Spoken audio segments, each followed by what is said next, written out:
ಇದೇನಿದೆ ಭೋಗೇಂದ್ರಾಚಾರ್ಯ, ಈ ಸರಿ ಹೊತ್ತಲ್ಲಿ ಮಕ್ಕಳನ್ನ ಹೀಗೆ ನಿಲ್ಸಿದ್ದೀರಾ? ಎಷ್ಟು ಥಂಡಿ ಇದೆ. ಗುರುಗಳೇ, ಈ ಮಕ್ಕಳು ಮಠದ ಪಾವಿತ್ರತೆಯನ್ನ ಹಾಳು ಮಾಡಿಬಿಟ್ಟಿದ್ದಾರೆ.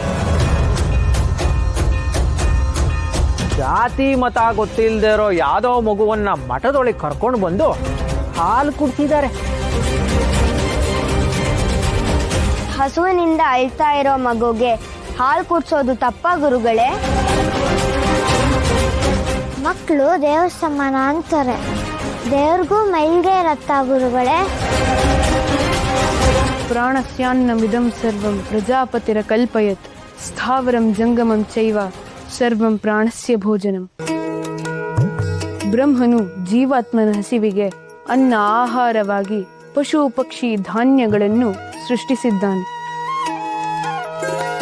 ಜೀವರು ರಕ್ಷಣೆಯ ಸಂದರ್ಭ ಬಂದಾಗ ಯಾವ ಆಹಾರವೂ ವ್ಯರ್ಜ್ಯವಲ್ಲ ಎಂದು ನೀವೇ ನಮಗೆ ಮನುಸ್ಮೃತಿಯ ಪಾಠ ಮಾಡಿದ್ದೀರಿ.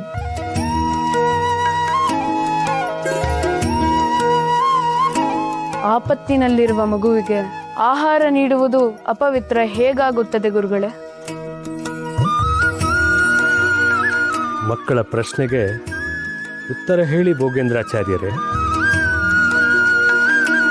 ಇಷ್ಟು ವರ್ಷಗಳ ಕಾಲ ಈ ಮಠದಲ್ಲಿ ನೀವು ಅಧ್ಯಯನ ಮಾಡಿದ್ದೀರಿ. ಈ ಮಕ್ಕಳು ಕೇಳುತ್ತಿರೋ ಪ್ರಶ್ನೆಗೆ ನಿಮ್ಮಲ್ಲಿ ಉತ್ತರ ಇಲ್ಲ ಅಲ್ವೇ? ಶಾಸ್ತ್ರಗಳು ನಾಲಿಗೆಯ ಮೇಲಿದ್ದರೆ ಸಾಲದು, ಮನಸ್ಸಿನ ಆಳಕ್ಕಿಳಿದು ಮಥನವಾಗಬೇಕು. ಆಗ ಮಾತ್ರ ಈ ಮಕ್ಕಳ ಪ್ರಶ್ನೆಗಳಿಗೆ ಉತ್ತರ ಸಿಗುವುದು.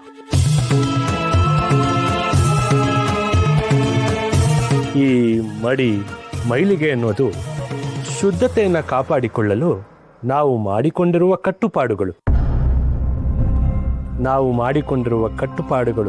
ಆಚರಣೆಗಳು ಅಷ್ಟೇ, ಅವೇ ಜೀವನವಲ್ಲ.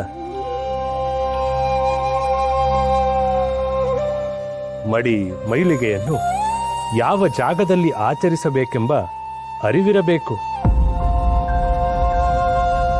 ಮಕ್ಕಳು, ವೃದ್ಧರು, ರೋಗಿಗಳು, ಅಸಹಾಯಕ ಜೀವಿಗಳ ಸೇವೆ ಮಾಡುವ ಅವಕಾಶ ಬಂದಾಗ ಮಾನವೀಯತೆ ಇರಬೇಕೇ ಹೊರತು ಮೈಲಿಗೆಯಲ್ಲ.